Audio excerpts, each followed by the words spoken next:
Right everybody, I am back at Bulldog Triumph in Wokingham. I've got these two boys with me that I follow on Instagram. I'll stick their handles down below, and I'm taking out this beast, a bike that I've wanted to take out for a long time. It's a Triumph Rocket 3. This is the GT model. There's obviously a sportier model, but this is the more toury version. Oh, it's massive. It's a big girl. That's massive.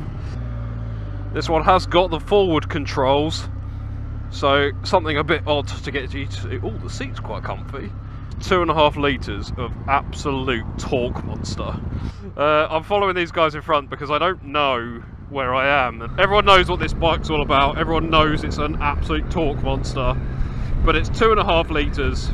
I'll put the actual specs on screen. But it's 2.5 litres, it's 167 horsepower I think it is, or 167 PS. While we're doing 35 mile an hour, let's talk about the general bike. You've obviously got all the normal stuff. You've got a lovely little TFT screen here, which is sort of quite a retro looking thing. So there's quite a few little bits in that screen.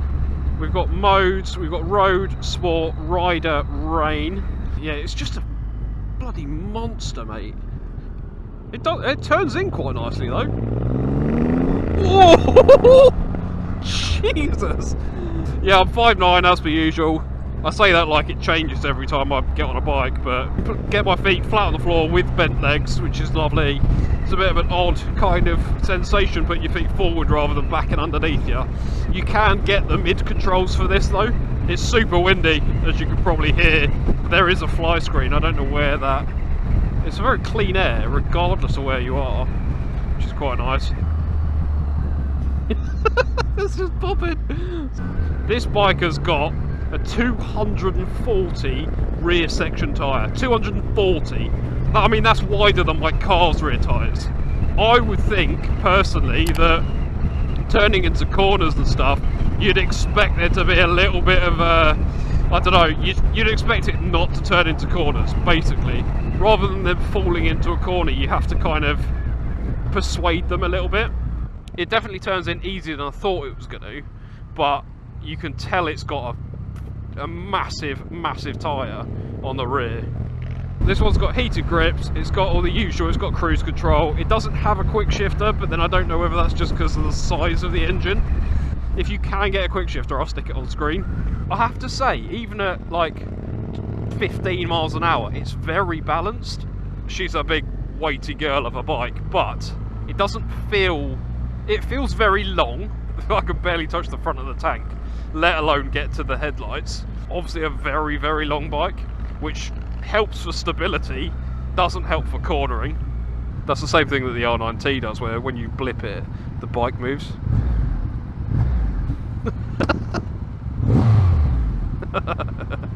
The one thing I will say is it's not immediately as special as I thought it was going to be. I thought it was going to be a real kind of a vibe to ride, if that makes sense, and make you feel really sort of special. It doesn't do that yet. Like currently, I'm just a little bit like, I'm fine, but I can understand it getting boring. Oh, are we going to filter? That is the question. Let's find out. So, what is the Rocket 3 like to filter? The only issue I think you'd find is that your mirrors are almost exactly at the height of most car mirrors. And the problem, I have this problem on my bike, is that my mirrors on my Super Adventure are basically the same height as a lot of like MPV type mid-weight, yeah, mid-height sort of cars like this lot. And the problem is now everything on the road is a mid-weight kind of SUV type thing, or micro SUV type thing. Thanks, bro. Appreciate you trying for me. Thank you. Oh, I'm on reserve. 32 mile range, that's annoying. So, the one thing that I have noticed, I know I just said it's sort of, not boring, but sort of getting, it could be boring, is that as soon as you open it up, and as soon as you need that torque, it's just there. Doesn't matter what gear you're in. Like that, it's just like, it's just so quick.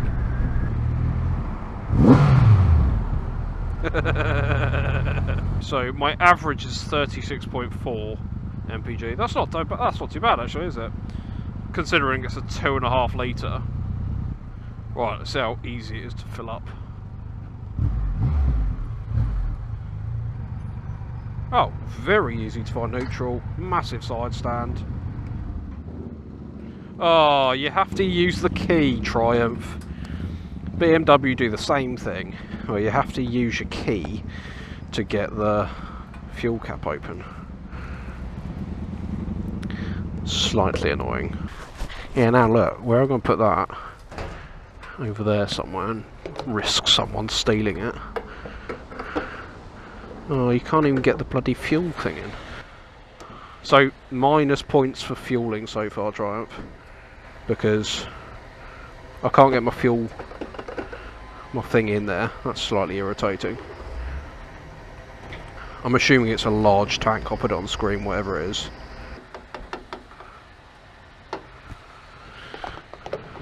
Yeah, you could just leave that unlocked if you really wanted to. Filled it up. Look, it's massive, isn't it? Absolutely bloody massive. And now look, yeah, put the key back in the pocket. Thank you, thank you. Obviously it's quite a hot day today. It says it's 22.5 degrees, but I can feel the heat coming off the bike, like right underneath where my legs are. But you've got to remember it's a 2.5 litre engine.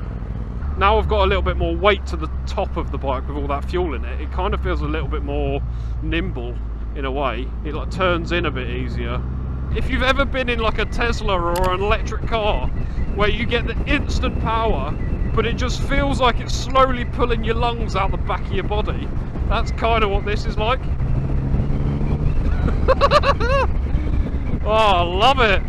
I've ridden a lot of bikes like this before, and I kind of like, I get it, but I can't imagine myself buying one. I'm still in that mindset with this. So like, it's a brilliant bit of kit, but you kind of do wonder to yourself if the torque is the only selling point, if that makes sense. It seems so far like quite a nice bike to, it's a nice place to be. The fuel thing annoyed me, yeah, but like, it's not the end of the world. It's a proper first world problem, isn't it? But I do think it's one of those bikes that you would get very similar to something like a K1600. You'd almost get bored of it if you just rode it around like this all the time. Whereas if you started, when you get it on a scratchy little B road or a faster sweeping A road, and it starts to come alive, then you remember why you bought it. The noise of these guys' bikes is just so loud. And so I think you'd probably have to be selective with where you rode it in a weird kind of way. And I don't mean like, oh, I can't ride it up that road because I'll get bored immediately. I don't mean that at all. I mean more like if you want to go out for a weekend play, you can't. I think you'd probably have to plot roughly where you're going based on the style of roads you've got access to. Jesus. That's the only problem. That is the only problem with having this much grunt. It feels like you're accelerating hard, but it doesn't feel like you're going fast. Because I think that's the thing, when you've got a smaller capacity bike with less power, you feel like you're using all of it because you're sort of revving, change gear, revving, change gear, revving, change gear. With this, I can lazily sit in third gear and go from 25 mile an hour to 85 miles an hour. 65, not I wouldn't do 85 obviously, but you can just sit in one gear and it doesn't matter. Here we go, let's do this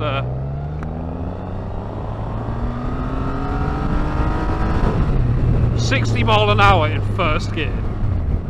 That's my problem. Second gear, 30 mile an hour. Oh my god! Jesus!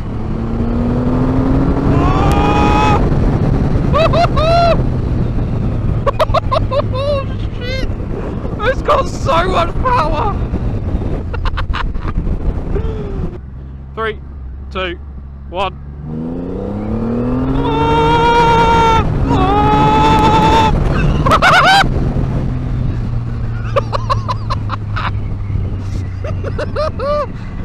That's a bloody monster!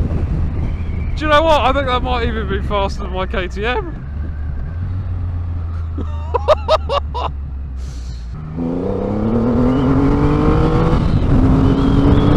Oh my god!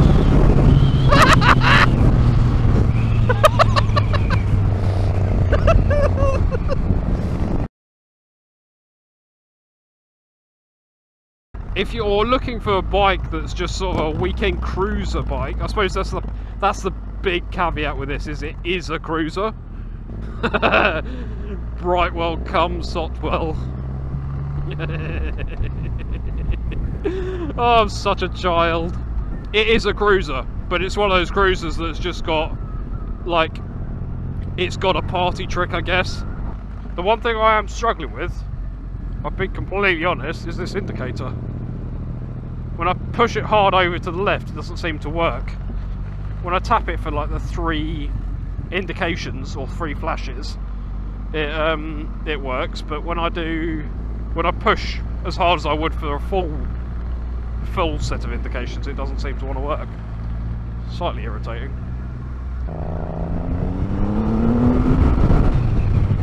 Oh, there's so much power in this thing. I definitely wouldn't have one as my only bike, and I'd probably struggle to want one if I could only have one, only to have 2 or 3 bikes. What do you think? Have you got one? Have you had one? Have you ridden one?